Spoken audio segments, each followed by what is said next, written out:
Bonjour, bonsoir ou bonne nuit, à toi de choisir selon le moment auquel tu regardes cette capsule vidéo. Je te propose de nous intéresser ici à la mesure de la vitesse de la lumière. Notre objectif plus particulièrement, ce sera de nous intéresser à la mesure de la vitesse de la lumière dans un autre milieu que le vide ou que l'air. Mais il est quand même nécessaire de démarrer par le début et donc on va d'abord parler de la mesure de la vitesse de la lumière tout court. Pour cela, je te propose de faire un bond en arrière et nous nous situons donc au 19e siècle, au début du 19e siècle même. Tu sais qu'à cette période, il existe des éléments qui permettent de penser que la lumière serait une onde. J'ai parlé de ça dans une autre capsule consacrée à l'expérience des fentes de Young. Et donc, selon cette expérience, on peut penser que la lumière serait une onde. Cependant, le fait que la lumière soit une onde, et donc le modèle ondulatoire qui va avec, pose encore des problèmes. En effet, une question demeure sans réponse et cette question c'est celle du milieu de propagation de la lumière. En effet, si on considère que la lumière est une onde, elle doit se propager dans un milieu. On sait très bien à cette époque-là qu'une onde nécessite un milieu. Or, ce milieu de propagation pose problème puisqu'on sait déjà au début du 19e siècle que la vitesse de la lumière est extrêmement importante.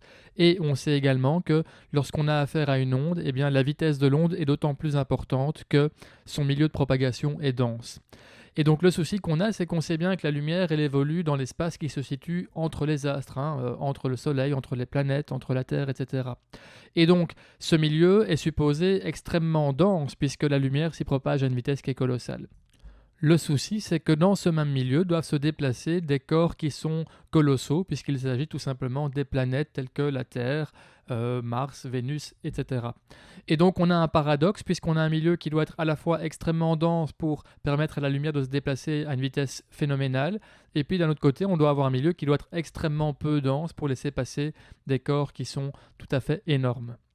De ce fait, le milieu de propagation de la lumière pose un vrai problème conceptuel aux scientifiques et c'est la raison pour laquelle on en vient à imaginer un milieu particulier. Ce milieu, c'est l'éther luminifère.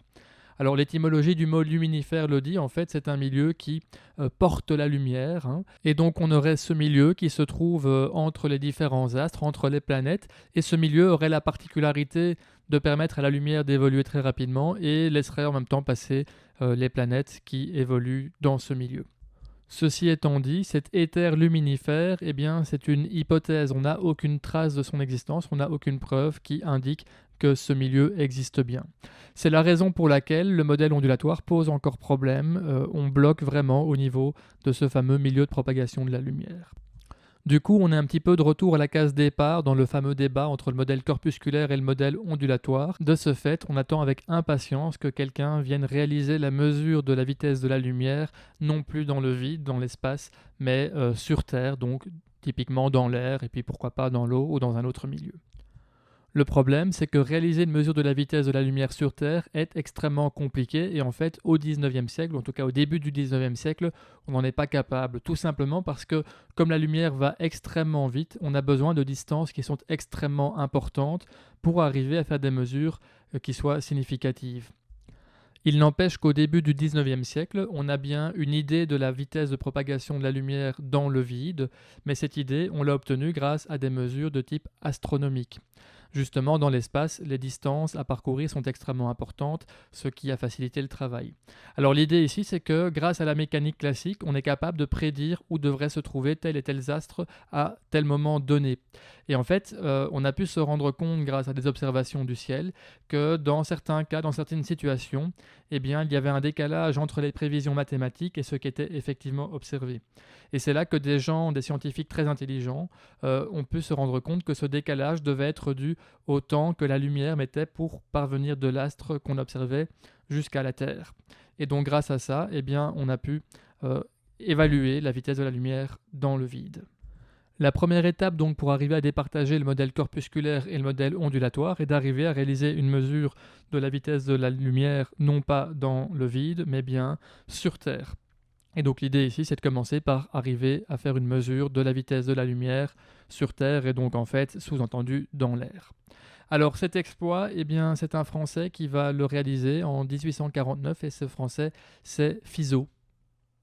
Pour faire cette mesure, il va réaliser ce qu'on appelle l'expérience de Fizeau, c'est assez logique, et cette expérience repose sur l'utilisation d'une roue dentée qui tourne à très grande vitesse. Alors, je te propose de regarder un petit peu plus concrètement le principe de cette expérience. Et donc, le dispositif, c'est le suivant. Alors, tu peux voir que l'expérience repose sur l'utilisation d'une source de lumière. Et en fait, cette source de lumière va être orientée grâce à la lame séparatrice. Alors, la lame séparatrice, en fait, c'est un dispositif optique qui va permettre d'orienter la lumière, d'orienter le faisceau lumineux de manière adéquate. Et tu peux voir ici, l'idée, c'est que grâce à cette lame, on va pouvoir positionner les rayons lumineux juste au niveau des dents de la roue qui tourne à grande vitesse. Et donc, ce qui va se passer, eh bien, c'est qu'on va avoir un rayon de lumière qui va passer au niveau des dents. Et là, on a deux possibilités. Soit, eh bien, on a une dent qui se trouve dans le champ du rayon, dans ce cas-là, il n'y a pas de lumière qui passe, soit on n'a justement pas de dent, ça signifie que le rayon lumineux va pouvoir se propager et parvenir jusqu'au miroir. Ensuite, une fois que la lumière est parvenue jusqu'au miroir, eh bien, la lumière va être réfléchie et va donc revenir sur la roue dentée. Alors il faut bien avoir en tête que pour parcourir cette distance, donc de la roue dentée jusqu'au miroir, eh bien, la lumière va mettre un certain temps et pendant ce temps, la roue va continuer à tourner. Cela donne comme résultat que lorsque la lumière revient, eh bien, il y a deux possibilités. Soit elle rencontre une dent, ça signifie que l'observateur qui se trouve de l'autre côté de la lame séparatrice ne verra pas de lumière. Soit eh bien, il y a une ouverture et dans ce cas-là, l'observateur pourra observer la lumière. Alors, je ne vais pas rentrer dans trop de détails ici parce que ce n'est pas l'expérience principale qui m'intéresse dans cette capsule, mais on peut se rendre compte qu'en réglant correctement la vitesse de rotation de la roue dentée, on peut arriver au cas de figure où un rayon de lumière qui provient de la source passe au travers de deux dents, donc entre deux dents, il parvient jusqu'au miroir, il est réfléchi, et quand il revient, il fait face à une dent, donc ça veut dire que ce rayon de lumière ne pourra pas arriver jusqu'à l'observateur. Et donc l'idée, c'est qu'en réglant correctement la vitesse de rotation de la roue dentée, on est capable en fait d'éteindre la lumière qui fait le chemin retour jusqu'à l'observateur. Or, si on connaît la vitesse de rotation de la roue, ça signifie qu'on est capable de calculer le temps qu'il a fallu pour que la roue passe d'un espace sans dent à un espace avec une dent. Et donc, si on connaît cet intervalle de temps et qu'on connaît la distance entre la roue dentée et le miroir, ça signifie qu'on est capable de calculer la vitesse de la lumière. Alors cette expérience, elle possède tout de même un défaut majeur puisque en fait la distance entre la roue dentée et le miroir doit être de plusieurs kilomètres. En effet, la lumière va tellement vite que pour observer quelque chose, il est nécessaire d'avoir une distance qui soit très importante entre la roue dentée et le miroir. Cette distance, elle est de l'ordre de 5 à 10 km. Il faut en plus bien avoir en tête qu'à l'époque, les lasers n'existent pas encore et donc c'est pas évident non plus d'avoir une source de lumière qui soit suffisamment focalisée vers le miroir et suffisamment puissante que pour parcourir en fait cette distance entre la roue dentée et le miroir. À cela, il faut en outre rajouter que le mécanisme lui-même au niveau de la roue dentée est une vraie prouesse technologique puisque obtenir une roue qui tourne à grande vitesse et à vitesse bien maîtrisée, à vitesse constante, n'est pas du tout évident pour l'époque. Tous ces éléments permettent de pointer le fait que ce dispositif permet de mesurer la vitesse de la lumière dans l'air, il n'y a pas de problème. C'est pas évident, mais c'est faisable. Par contre, transposer ce dispositif-là dans un autre milieu, donc par exemple dans l'eau, eh bien, c'est tout à fait impossible, puisque les distances en jeu sont très importantes et qu'il est impensable de pouvoir projeter un faisceau lumineux dans une piscine qui ferait 5 à 10 km. Donc, cette expérience est très intéressante parce qu'elle permet de mesurer la vitesse de la lumière dans l'air, c'est déjà une prouesse. Par contre, pour ce qui est d'une mesure dans un autre milieu que l'air, eh bien, il faudra attendre encore un petit peu. Il n'empêche que Fizeau arrive à une mesure qui est tout de même assez intéressante puisqu'il obtient une valeur de 315 000 km par seconde. Il faut savoir que la valeur réelle qui est admise actuellement est de un peu moins de 300 000 km par seconde. C'est tout de même un résultat plus que satisfaisant qui ouvre la voie à des mesures plus précises. Du coup, je te propose maintenant de passer à l'expérience suivante, qui sera l'expérience vraiment déterminante dans notre fameux débat sur le modèle corpusculaire et ondulatoire. Et cette expérience, c'est celle d'un autre Français, en fait, c'est l'expérience de Foucault. Et en fait, il réalise cette expérience un an après Fizeau, donc en 1850. Alors pour la petite histoire, en fait, Fizeau et Foucault travaillent à la base ensemble sur l'élaboration d'un dispositif permettant la mesure de la vitesse de la lumière dans l'eau. Mais ils en viennent à se disputer et donc continuent chacun leur travail de leur côté. Et il se fait que c'est Foucault qui sera retenu comme étant le premier à réaliser la mesure de la vitesse de la lumière dans l'eau. Alors, je te propose de regarder ensemble le dispositif de l'expérience de Foucault. Pour démarrer, bien entendu, on a besoin d'une source de lumière que voici. Foucault va également utiliser un écran que je représente ici en rouge, et tu peux remarquer que dans cet écran, on a une ouverture qui est laissée au niveau de la source. Du coup, eh bien, cette source va pouvoir émettre un rayon lumineux que je représente ici en jaune. Ce rayon lumineux va en fait être envoyé sur une surface réfléchissante, donc sur un miroir. Et tu vois qu'on a ici un certain angle entre le rayon lumineux et le miroir. Je vais venir représenter la normale en gris, donc la normale au miroir. Et ça me permet, en utilisant la loi de la réflexion de la lumière, de dire que eh bien, l'angle d'incidence par rapport à la normale est égal à l'angle de réflexion par rapport à la normale au miroir. Et donc, mon rayon lumineux va poursuivre sa route de la manière suivante. Alors ensuite, ce rayon lumineux en fait va être capté par différents miroirs et on va avoir une succession de réflexions. Et tu peux voir que le dernier miroir, en fait, il est positionné de manière à renvoyer le rayon lumineux là d'où il vient. Alors avant ça, je te propose tout de même de noter ici rapidement une petite légende dans l'éventualité où tu prends note. Donc en jaune, on a bien le rayon lumineux aller. On va voir après qu'il y a un retour. On a le miroir, et ce miroir, je ne l'ai pas encore dit, mais c'est un miroir rotatif en fait, donc ce miroir va tourner. Et on a également la normale donc au miroir. Alors maintenant, ce qu'il faut bien comprendre, c'est que notre rayon de lumière arrive donc sur le miroir plan. Il est réfléchi de manière à être capté par ces trois petits miroirs concaves. Et en fait, ces miroirs sont orientés de manière à ce que, une fois qu'on arrive sur le dernier miroir, eh bien, le rayon lumineux repart dans le sens inverse. Donc il va reprendre exactement la même direction. La seule chose, c'est que comme je l'ai dit, en fait, le miroir plan, eh bien, c'est un miroir rotatif. Donc ça veut dire que le temps que la lumière fasse l'aller-retour, eh bien, ce miroir, il va tourner légèrement. Et je peux donc indiquer ici le sens de rotation de mon miroir et également l'angle que je vais appeler gamma. Et donc cet angle, c'est en fait l'angle qui a été parcouru par le miroir dans l'intervalle de temps pendant lequel la lumière a fait un aller-retour entre les différents miroirs concaves. Du coup, comme mon miroir a parcouru un angle gamma, ça signifie que la normale à ce miroir a également parcouru un angle gamma. Et donc, je peux observer ici, je retrouve ce petit angle entre la normale aller et la normale retour.